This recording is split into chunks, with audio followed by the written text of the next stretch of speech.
Thought I'd make a video on the car since people always seem interested on Facebook. So, starting at the front, working the way back. It is currently a Volvo 305 boat motor. It's the same as like a Chevy small block. It used to be a 350, but then that blew up and this was free. And then for engine mounts, it's just like kind of square tubing and a flat plate that bolts into the stock Volvo engine mount area with the same Volvo cross member that's just been like massaged a little bit in the center. And then for radiator, usually they sit kind of back behind this cross member, but it is also being massaged. And now the stock Volvo radiator is forwards and tilted, just so it's far away as possible. And then the rad hoses just have little adapters that don't look great, but they get the job done.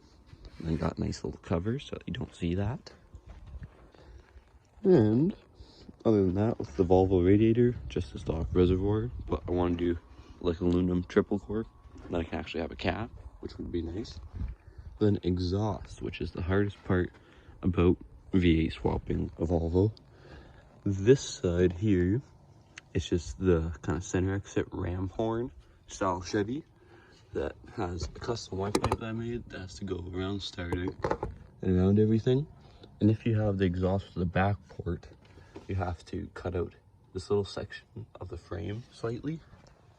And then for the hard side, another center exit ram horn that just goes straight down instead of back to clear the steering there. And I'll try and show it. It basically just goes down and immediately turns in towards the block, but also at the same time curls around the rest of the steering and then has to curl around the oil filter, which is right there. And that just goes back. And it might be hard to see, but as you can see, the stock or the Y pipe that I made goes straight back on passenger side and then cuts over here behind the transmission kind of on the driver's side. And then the cross member for the transmission is just the stock Volvo cross member with a little plate welded on there, and then a mount for the Chevy Saginaw. And if you do power steering, I just have a custom hydraulic hose here, but my rack leaks, so it just has no power steering at the moment. And then all of the engine measurements for how far back it can go is all off of like distributor clearance, so that still is removable. And I was able to get it a fair bit back. It'd be nice if it was farther, but here it still drives normally and everything. It doesn't feel front biased. And then clutch wise, it is a Speedway Motors master cylinder that is part of a kit that also comes with the hydraulic throwout bearing, which is pretty necessary to do a manual in these. And for the transmission tunnel, there's no cutting or welding, but this is all hammered way out to kind of, you'll see on a stock one, there's like a slight little lip here. So I just hammered all the way out to that. And plenty of room for the bell housing in there. And it's still easy to get all the bolts to remove the motor when another one blows up. And then over on the inside, the Speedway Motors master cylinder goes to just metal replacement clutch pedal that I bought and cut automatic pedal. And for the transmission, it is a Chevy Saginaw 4-speed, so no 5-speed. Keep note to the Volvo 4-speed, and it has a little bracket built off of the shifter that's not focusing. There we go. Has a section tube that goes across it there with some bushings and bolts. So it's a linkage style to move it back further, because you can see it's way up under the dash. So first, second, third, fourth. Need to extend this piece so that's farther back. I'm not punching the stereo. And wiring wise, fuse box usually sits down on the trans tunnel there. So I just moved it up and then built this little bracket that it all zip ties to.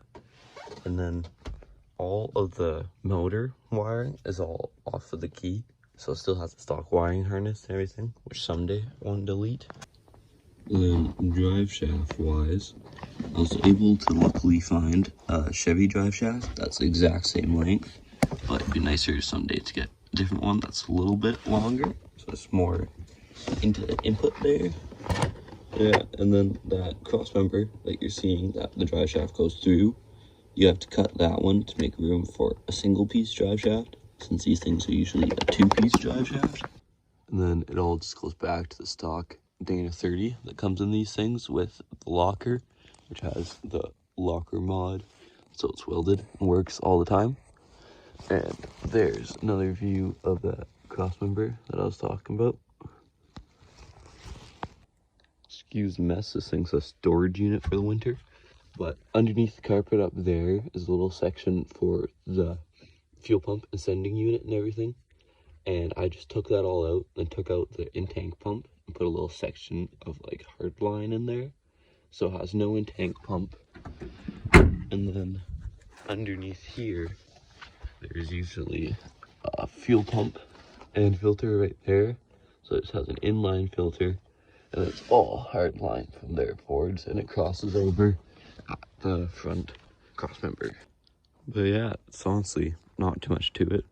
And the old Chevys are nice because it's literally battery wire for the alternator, power to the distributor. This one's just a tack, so it's not even needed. Mine doesn't work. And then you have oil pressure and temperature here, and then ground it, and that's all.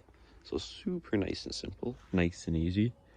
And the best part about everything with the V8 swap in the Volvo is if you get it right and you have a small enough air filter,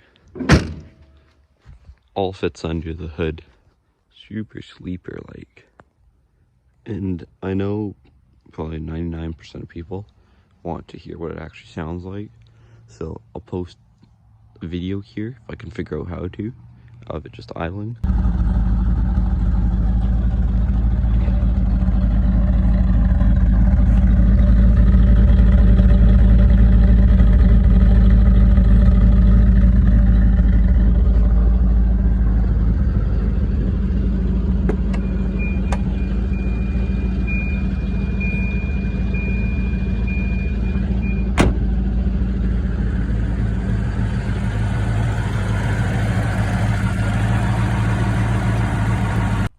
And exhaust wise, it goes from the stock manifolds down to 2 1/4 wide pipe to 3-inch to straight through resonator to 3-inch to straight through resonator, and over and around to the center exit that perfectly covers up a little trailer hitch hole that was cut out.